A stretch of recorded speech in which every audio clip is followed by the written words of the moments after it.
बाल न्याय मंडळाचा निकाल धक्कादायक. पुणे हिट अँड रन प्रकरणातील देवेंद्र फडणवीस यांच्याकडून पुणे पोलिसांची पाठराखण. पुण्यातील हिट अँड रन प्रकरणाची गंभीर दखल राज्याचे गृहमंत्री देवेंद्र फडणवीस यांनी घेतलेली आहे. देवेंद्र फडणवीस आज पुणे पोलीस आयुक्तालयात दाखल झाले.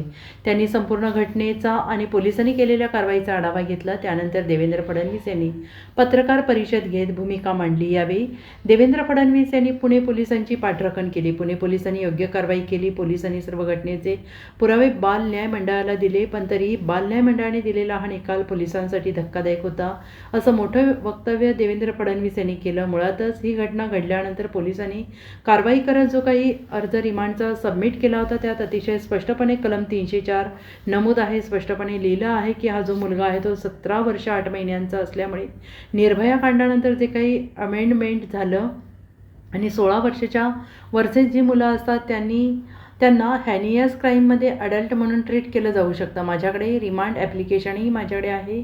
अतिशय स्पष्टपणे हा मुद्दा मांडलेला आहे असं देवेंद्र फडणवीस यांनी सांगितलं. कलम 304A नाही तर कलम 304चं आहे. अशा प्रकारे पोलिसांनी केलेलं होतं. दुर्दैवाने बाल न्याय मंडळाने वेगळी भूमिका घेतली आणि अडल्ट ट्रीट करण्याचा अर्ज सीन आणि फाईल बाजूला ठेवला आणि रिमांडच्या अर्जावर त्यांनी मला असं वाटतं की अतिशय लिनियंट अशा प्रकारचा व्ह्यू घेत 15 दिवस सोशल सर्व्हिस करा, ऑडिक्शन करा, अशा प्रकारच्या गोष्टी त्यामध्ये लिहिल्या आहेत. खरं म्हणजे हा पोलिसांकरता एक धक्का होता, कारण पोलिसांनी सर्व पुरावे दिलेले आहेत. कुठल्या हॉटेलमध्ये तो आहे, काय केलं याचे गाडीचे पुरावे दिलेले आहेत असं देवेंद्र फडणवीस यांनी म्हटलंय.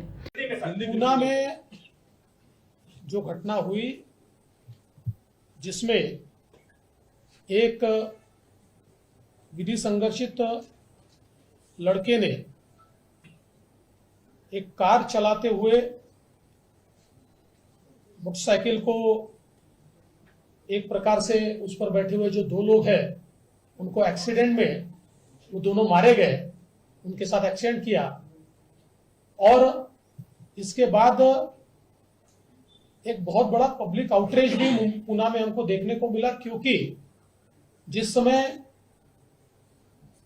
इस लड़के को जुवेनाइल जस्टिस बोर्ड के सामने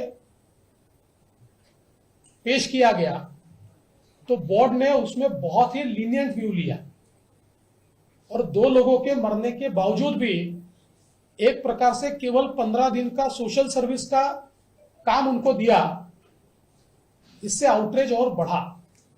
मूल रूप से अगर हम इसको देखें तो पुलिस ने जो एप्लीकेशन मूव की है उस एप्लीकेशन में बहुत साफ शब्दों में कहा है कि ये लड़का 17 साल 8 महीने का है, ये जो क्राइम है ये हीनियस क्राइम है और निर्भया कांड के बाद जुवेनाइल जस्टिस एक्ट में जो चेंजेस आए हैं उसमें 16 साल से ऊपर अगर विधि संघर्षित बालक है लेकिन क्राइम हीनियस है तो उसको एडल्ट करके ट्रीट किया जा सकता है और उसको एडल्ट ट्रीट करना चाहिए। इस प्रकार की एप्लीकेशन मूव की थी। उस एप्लीकेशन को सीन एंड फाइल ऐसा जुवेनाइल जस्टिस बोर्ड ने किया और जो रिमांड की एप्लीकेशन दी थी उस एप्लीकेशन पे ये एक बहुत ही आश्चर्यजनक इस प्रकार का आदेश पारित किया कि मात्र 15 दिनों के लिए वो सोशल सर्विस करे, वो ऐसे लिखे, वो डी एडिक्शन करे। इसके बाद पुलिस ऊपर के कोर्ट में गई थी।